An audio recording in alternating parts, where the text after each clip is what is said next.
Assalamualaikum warahmatullahi wabarakatuh. Perkenalkan, nama saya Muhammad Arafat Asyaki dengan NIM S1F1210027, jurusan Teknik Sipil, Program Studi Rekayasa Infrastruktur, Prodi Rekayasa Infrastruktur dan Lingkungan, Fakultas Teknik Universitas Halu Oleo.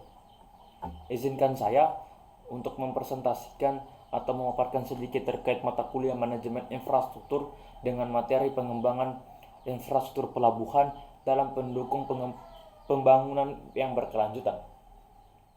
Sebelum kita melangkah lebih jauh atau lebih dalam, ada baiknya kita harus mengetahui dulu pendahuluannya atau latar belakang yang melatar belakangi dari saya untuk mengambil materi ini terkait pengembangan infrastruktur pelabuhan dalam mendukung pembangunan yang berkelanjutan. Baik, langsung saya mulai mempresentasikan atau memaparkan sedikit yang diawali dengan latar belakang. Pengembangan transportasi diarahkan untuk menjembatani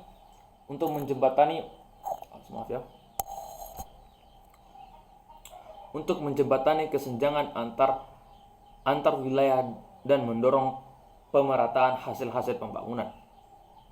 Transportasi laut memegang peran penting dalam kelancaran perdagangan karena memiliki nilai ekonomis yang tinggi, antara lain daya angkut yang banyak dan biaya relatif yang lebih murah. Guna menunjang perdagangan dan lalu lintas muatan, pelabuhan diciptakan sebagai titik kumpul perpindahan muatan barang di mana kapal dapat berlabuh, bersandar, melakukan bongkar muat dan penerusan ke daerah lainnya. Pelabuhan merupakan suatu sarana yang penting terutama bagi transportasi laut. Dengan adanya transportasi ini, jarak tempuh yang dibutuhkan akan terasa lebih cepat, terutama bagi perkembangan ekonomi suatu daerah, di mana pusat produksi barang konsumen dapat dipasarkan dengan cepat dan lancar. Selain itu, pada bidang ekonomi, pelabuhan membawa dampak yang begitu positif bagi perkembangan suatu daerah yang masih terisolir, terutama daerah perairan di mana aksesibilitas melalui darat sulit dilakukan dengan baik.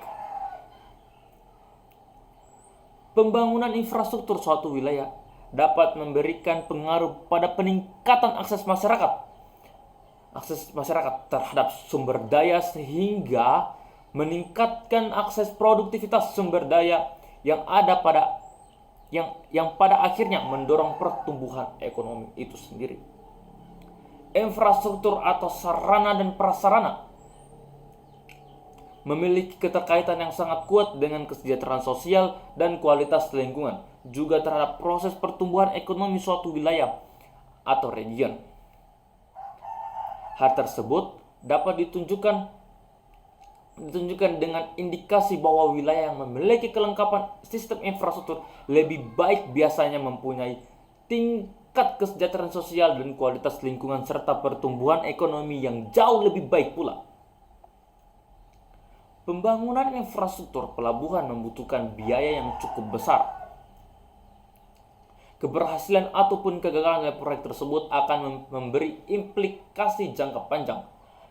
Keberadaan pelabuhan memberikan dampak pembangunan ekonomi di sekitar wilayah pelabuhan, sehingga keberhasilan pelabuhan tidak hanya memberikan keuntungan bagi para investor, tetapi juga pada pemerintah melalui eksternalitas yang menyebar pada perekonomian kawasan. Potensi kekayaan sumber daya alam di Sulawesi Tenggara yang sangat besar, terutama di sektor pertambangan, kehutanan, perkebunan, pertanian, perikanan, dan energi dan pariwisata. Namun sumber daya alam yang besar ini belum membawa kesejahteraan bagi masyarakat. Hal ini disebabkan karena terbatasnya sarana dan prasarana transportasi yang mengakibatkan rendahnya aksesibilitas wilayah dan keterisolasian dan berdampak pada harga barang serta kebutuhan pokok jauh lebih mahal dibandingkan dengan harga di daerah lainnya di Indonesia. Melihat aktivitas kepelabuhan yang terus meningkat, maka Hal ini penting dilakukan untuk meningkatkan pengelolaan kinerja dan pelayanan pelabuhan dengan menyiapkan manajemen infrastruktur, sarana dan prasarana yang memadai untuk dapat menunjang kelancaran operasional pelabuhan yang terkhusus dalam topik ini di pelabuhan di Kota Kendari itu sendiri. Berikut adalah demikianlah itu sedikit pemaparan dari data yang melatar belakangi dari suatu materi ini. Langsung saja saya masuk ke tahap dasar teori atau tinjauan pustaka.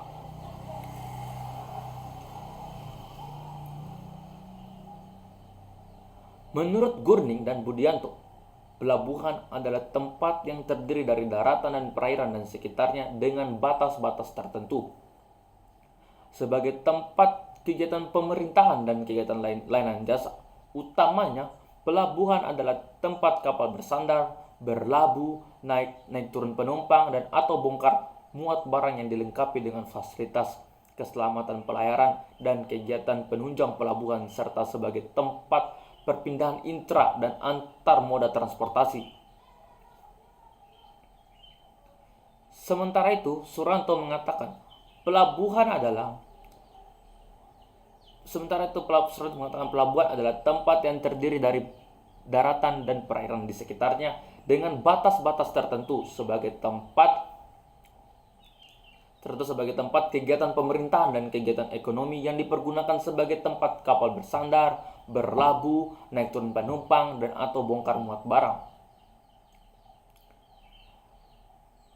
yang dilengkapi dengan fasilitas keselamatan pelayaran dan kegiatan penunjang pelabuhan dan serta sebagai tempat perpindahan intra dan antar moda transportasi. Pelabuhan umum adalah pelabuhan yang diselenggarakan untuk kepentingan pelayanan masyarakat umum.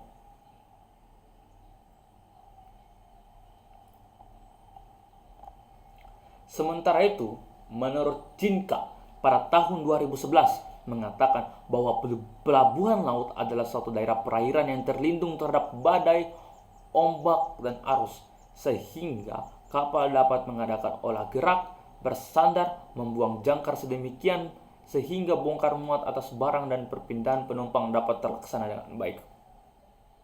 Fungsi utama dari pelabuhan laut adalah fungsi perpindahan muatan dan fungsi industri dilihat dari sudut pengusaha pelabuhan melengkapi fasilitas-fasilitas terhadap keperluan kegiatan kapal di pelabuhan. Antara lain, alur pelayaran untuk keluar masuk kapal dari dan ke pelabuhan, peralatan tambat, kegiatan bongkar muat dan dermaga, pengecekan barang, pergudangan, penyediaan jaringan transportasi lokal di kawasan pelabuhan. Langsung saja kita masuk ke teori yang kedua, yaitu infrastruktur pelabuhan. Pembangunan infrastruktur adalah bagian integral dari pembangunan nasional. Infrastruktur merupakan roda penggerak pertumbuhan ekonomi. Kegiatan sektor transportasi merupakan tulang punggung pola distribusi baik barang maupun penumpang. Pendekatan pembangunan infrastruktur berbasis wilayah semakin penting untuk diperhatikan. Pengalaman menunjukkan bahwa infrastruktur transportasi berperan besar untuk membuka isolasi wilayah serta ketersediaan pengairan merupakan prasyarat kesuksesan pembangunan pertanian dan sektor-sektor lainnya. Berbagai studi telah dilakukan menunjukkan begitu pentingnya peranan infrastruktur dalam pertumbuhan ekonomi, pengurangan kemiskinan, penciptaan lapangan kerja, dan bahkan secara spesifik terhadap perkembangan sektor pertanian. Kemudian studi lain juga menunjukkan bahwa investasi infrastruktur pelabuhan berpengaruh secara signifikan kepada pembangunan, terutama pada tahap awal pembangunan suatu negara. Melihat besarnya dampak positif yang ditimbulkan dari pembangunan infrastruktur ini, Bank Dunia menyatakan bahwa investasi di bidang infrastruktur memiliki peranan yang jauh lebih besar daripada investasi dalam bentuk kapital lainnya. Sementara itu, penelitian yang dilakukan oleh Calderon dan Servan pada tahun 2004 menunjukkan bahwa adanya dampak pengembangan infrastruktur pada pertumbuhan ekonomi dan distribusi pendapatan.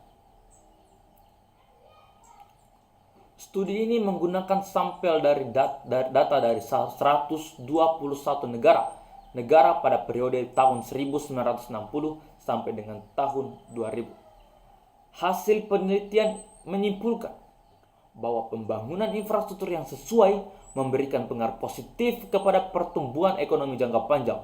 Kualitas dan kuantitas infrastruktur yang buruk akan berdampak negatif pada pemerataan pendapatan.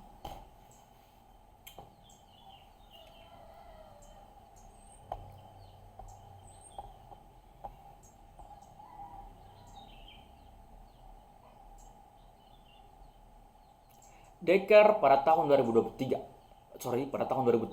menekankan bahwa pembangunan infrastruktur melalui perluasan kapasitas akan memberikan dampak positif terhadap pembangunan ekonomi nasional dan regional. Pembangunan infrastruktur tersebut harus bisa diterima berbagai macam pertimbangan harus diterima oleh masyarakat dengan berbagai macam pertimbangan seperti pertimbangan lingkungan, tata ruang kota, dan aspek sosial ekonomis meskipun biaya pengembangan menjadi lebih mahal.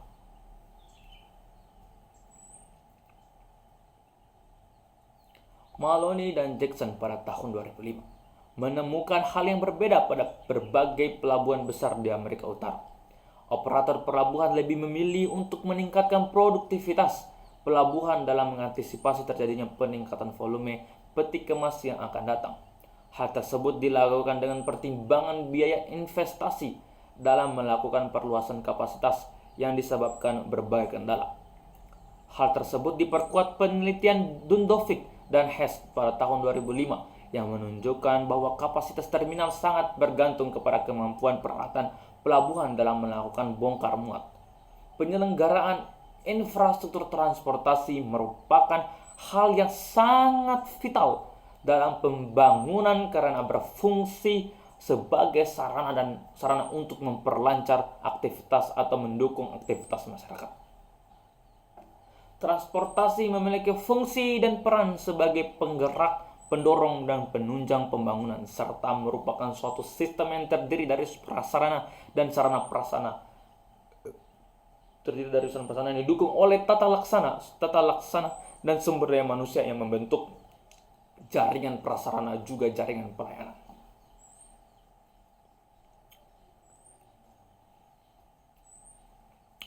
Infrastruktur dalam konteks yang sangat luas menunjuk tidak hanya pada jumlah kontainer yang ditampung,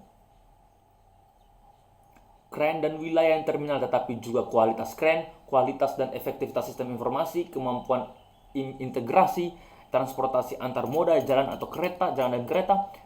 Jika volume yang ditangani melebihi kapasitas kargo, handling pelabuhan, maka mengakibatkan kemacetan di pelabuhan dan inefisiensi, dan hal ini dapat merugikan penggunaan pelabuhan.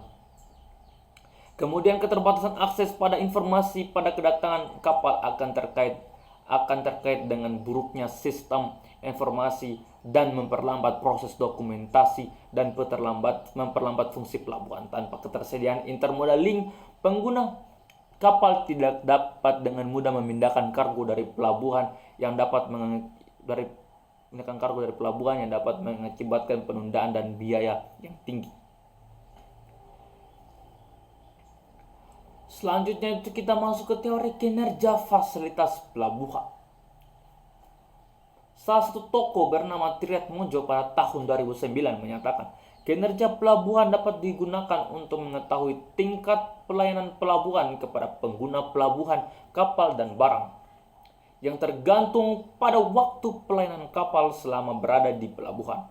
Kinerja pelabuhan yang tinggi menunjukkan bahwa pelabuhan tersebut dapat memberikan pelayanan yang baik dari sudut pandang efisiensi teknis, efisiensi biaya, dan efektivitas. Teli tahun 2007 menyatakan bahwa efektivitas terkait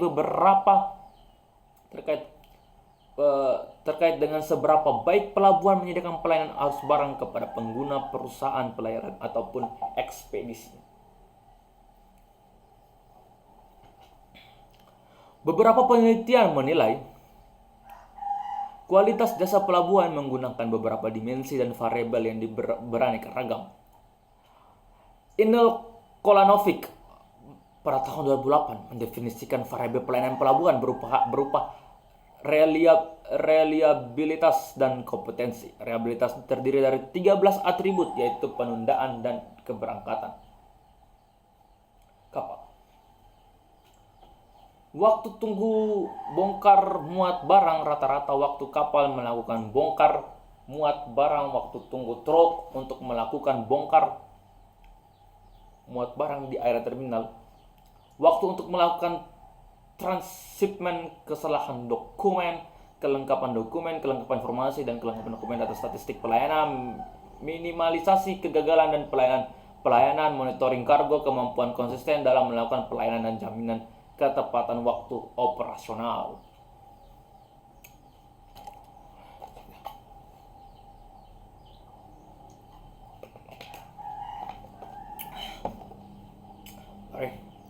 Sementara itu, Thomson pada tahun 2004 menentukan beberapa variabel pelayanan pelabuhan, yaitu tingkat efisiensi kargo, kehandalan rehabilitas, prefisiensi pemilihan pelabuhan, kedalaman alur pelayaran.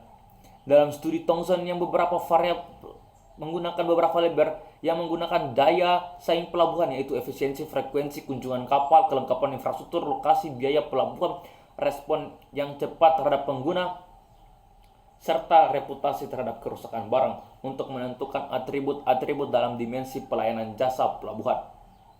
Perlu memahami karakter kegiatan pelayanan jasa pelabuhan. Fungsi utama pelayanan pelabuhan adalah memperlancar perpindahan intra dan antar moda transportasi sebagai pusat perekonomian pelayanan transportasi laut dan sebagai pusat distribusi dan konsolidasi barang. Oleh karena itu, dalam menjalankan fungsinya, pelabuhan memberikan berbagai macam pelayanan.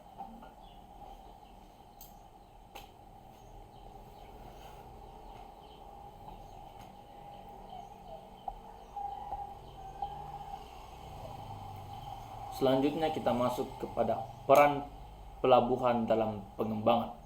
Wibowo pada tahun 1999 mengatakan bahwa pengembangan wilayah merupakan usaha mengembangkan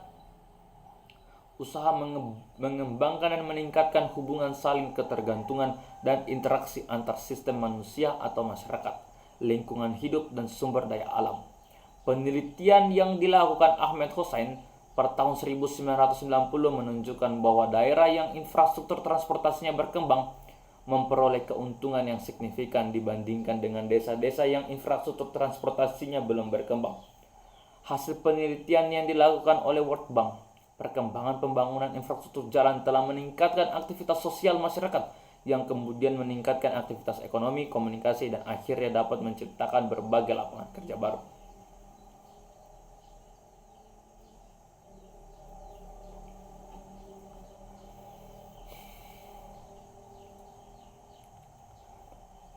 Pengembangan infrastruktur merupakan salah satu faktor pendukung pembangunan ekonomi suatu negara. Pada tahun 2008 telah mengidentifikasi peran penting infrastruktur dalam pengembangan wilayah, yaitu sebagai salah satu faktor dasar yang mampu mendorong perubahan ekonomi di berbagai sektor, baik lokal maupun internasional. Hal tersebut diperkuat oleh Caceres dan Ingram pada tahun 1994. Yang menyebutkan bahwa terdapat beberapa manfaat infrastruktur terhadap perekonomian, yaitu yang pertama, mengurangi biaya produksi, kedua, memperluas kesempatan kerja dan konsumsi, berat terbukanya daerah-daerah yang terisolasi, dan yang ketiga, menjaga stabilitas ekonomi makro melalui investasi pada infrastruktur yang dapat menyerap tenaga kerja dan meningkatkan daya beli konsumen.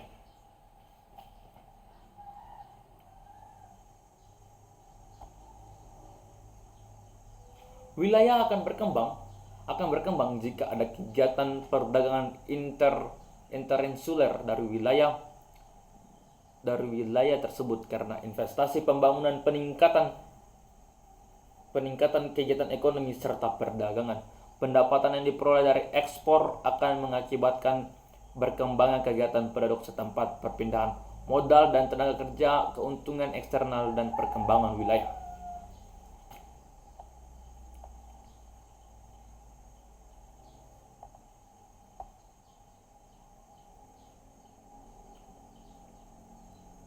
Pada kasus ini, pada kasus atau materi ini, dia berfokus pada pelabuhan Bungku Toko Kota Kendari.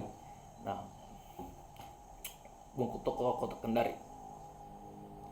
Perlu kita ketahui bersama, pelabuhan Bungku Toko terletak di Teluk Kota Kendari yang menjadi tempat pertemuan arus keluar masuk air laut dari Teluk Kendari serta dari Laut Banda. Pelabuhan Laut Bungku Toko memiliki luas area daratan 353,5 kali 200 meter persegi, lapangan penumpukan 18.236 meter persegi, gudang 60 kali 20 meter persegi, dan kantor seluas 15,5 kali 25 meter persegi.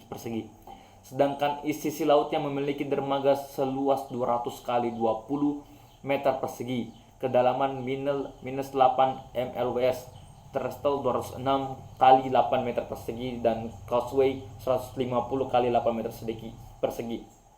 Berikut tersebut itu merupakan sedikit pengetahuan terkait pelabuhan Bungku Toko.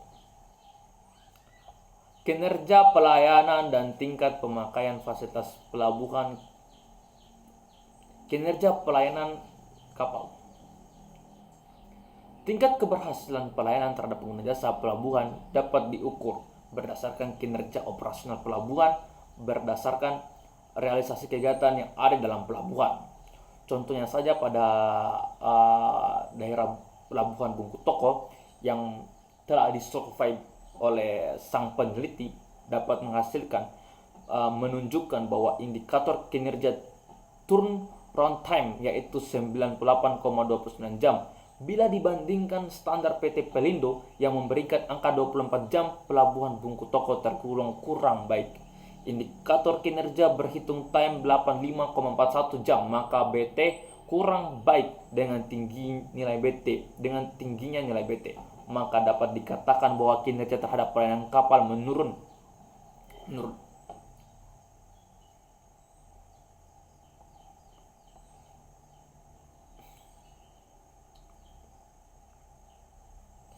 Tingkat pemakaian fasilitas pelabuhan. Tingkat pemakaian fasilitas pelabuhan adalah sebagai instrumen pemantauan atau monitoring dan evaluasi kinerja performance evaluation untuk pelaksanaan kegiatan di pelabuhan.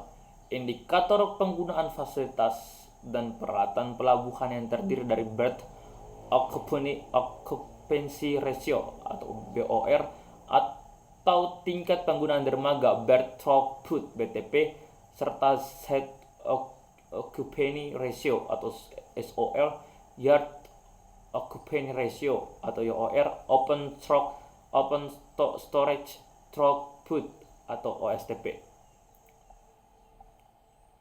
Dibandingkan dengan standar dari PT Pelindo sebesar 6,87, maka tingkat pemakaian dermaga pelabuhan Bungku Toko baik indikator kinerja BTP sebesar 2,965,43 ton dibandingkan dengan standar Pelindo memberikan angka 20 ton. Sebagai standar BTP, maka nilai BTP pelabuhan Bungku Toko menunjukkan daya lalu barang dermaga sangat baik. Indikator kinerja SOR untuk fasilitas gudang pelabuhan Bungku Toko adalah 24,19% dibandingkan dengan standar Pelindo yang memberikan angka 53% sebagai standar. Untuk indikator tingkat pemakaian gedung SOR, maka pelabuhan Bungku Toko memiliki nilai SOR yang kurang baik. Indikator kinerja STP untuk pelabuhan Bungku Toko adalah 35,60 ton. Hal ini berarti di tahun 2015 untuk 1 meter persegi luas gedung di pelabuhan Bungku Toko dilewati barang 3,60 ton. 35,60 ton. Standar yang diberikan PT Pelindo untuk nilai STP 7,5 ton. Oleh karena itu nilai STP Pelabuhan Bungku Toko dinilai sangat baik karena di atas standar yang ditetapkan. Prospek sumber daya alam.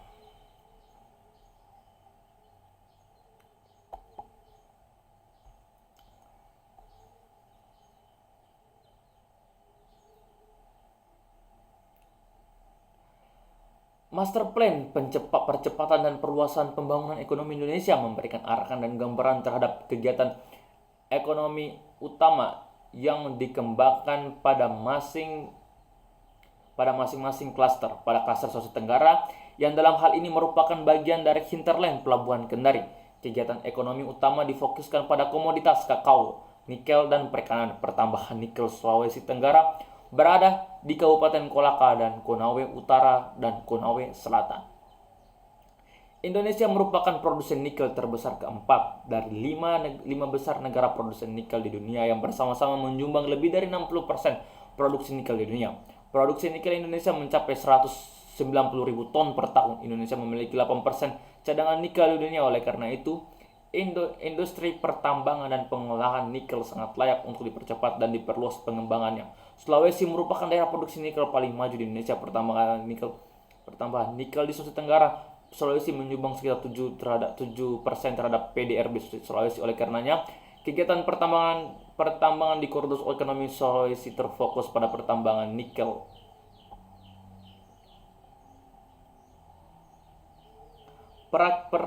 Perkiraan arus barang dan kapal. Perkiraan arus barang berdasarkan pola pertumbuhan tahun sebelumnya dapat dan melihat prospek ke depan baik RPJMD maupun MP3L dibuat perkiraan arus barang tahun 2015 sampai dengan 2030 dengan tingkat pertumbuhan yaitu masing-masing 7% untuk barang dan arus 9%. Untuk barang masuk 9%, untuk barang keluar. Perkiraan arus barang di Pelabuhan Bungku Toko di Kendari dapat dianalisis menunjukkan bahwa arus barang di Pelabuhan Bungku Toko pada tahun 2015 sampai 2030 arus barang saat ini 868.278 ton dan 70.022 arus barang sebanyak 8.668,278 pada tahun 2020 dengan arus barang 1,366,876 ton, maka 110.232 dan pada tahun 2030 arus barang 3,387,431 dan 207,273,180 TU. Berdasarkan proyeksi pertumbuhan arus barang, maka dibutuhkan peningkatan Pelabuhan Bungku Toko untuk mengakomodasi kebutuhan arus barang.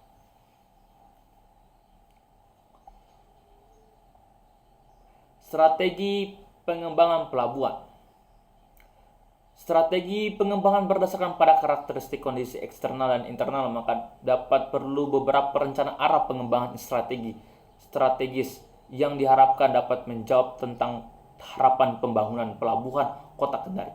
Berdasarkan hasil analisis SWOT, maka strategi pengembangan pelabuhan Bungku Toko yaitu perluasan pembangunan infrastruktur dengan pelaksanaan kebijakan sebagai berikut. Yang pertama, peningkatan investasi pemerintah di bidang infrastruktur. Kedua, peningkatan perluasan kapasitas infrastruktur. Yang ketiga, selain strategi pengembangan infrastruktur pelabuhan berdasarkan tipologi tersebut, maka strategi pengembangannya yang sifatnya umum diantaranya sebagai berikut. Yang pertama yaitu meningkatkan kapasitas sumber daya manusia dan penguatan kelembagaan untuk meningkatkan kinerja operasional pelabuhan. Yang kedua, meningkatkan infrastruktur pelabuhan untuk meningkatkan daya saing pelabuhan. Yang ketiga, mengembangkan kemitraan pemerintah, swasta, dan masyarakat dalam pengembangan infrastruktur pelabuhan. Yang keempat, penciptaan iklim kondusif untuk peningkatan investasi, kegiatan sosial, ekonomi, dan pembangunan daerah. Adapun strategis yang sifatnya khusus atau spesifik adalah yang pertama, meningkatkan dukungan gudang dengan cara membuat gudang baru yang lebih baik. Kedua, mengadakan peralatan alat bongkar muat Dan yang ketiga, meningkatkan dukungan air bersih. Demikian itulah yang dapat saya sampaikan. Untuk kesimpulannya, yaitu yang pertama, kinerja operasional pelayanan di Pelabuhan Bungku Toko masih kurang. Rasio antar waktu tunggu dan waktu pelayanan masih sangat besar. Kinerja pelayanan angkutan peti kemas sangat lambat dibanding kebutuhan fasilitas dermaga dan lapangan penumpukan pada umumnya kritis untuk menghadapi pertumbuhan lalu lintas angkutan laut untuk periode 5 tahun mendatang. Yang kedua, kesimpulan yang kedua yaitu potensi wilayah yang begitu besar terhadap komoditas belum didukung dengan infrastruktur pelabuhan yang memadai dan mendukung pergerakan yang barang. Ketiga, strategi pengembangan adalah perluasan pembangunan infrastruktur pelabuhan. Kebutuhan dermaga peti kemas memerlukan pembangunan dermaga. Selain itu, lapangan peti kemas perlu dibangun seluas 30.680 meter persegi pada tahap awal, dan pada tahun 2030 perlu dibangun dengan angka 119.691 meter persegi. Demikian yang dapat saya sampaikan terkait materi mata kuliah manajemen infrastruktur dengan materi yang saya ambil, yaitu pengembangan infrastruktur pelabuhan dalam mendukung pembangunan berkelanjutan yang terfokus, atau yang lebih khususnya contoh kasusnya pada Pelabuhan Bungku Toko Kota Kendari. Demikian yang dapat saya sampaikan. Mohon maaf bila ada salah-salah kata, karena saya hanyalah manusia biasa yang tak luput dari kesalahan. Wabillahi taufiq wal hidayah. Wassalamualaikum warahmatullahi wabarakatuh.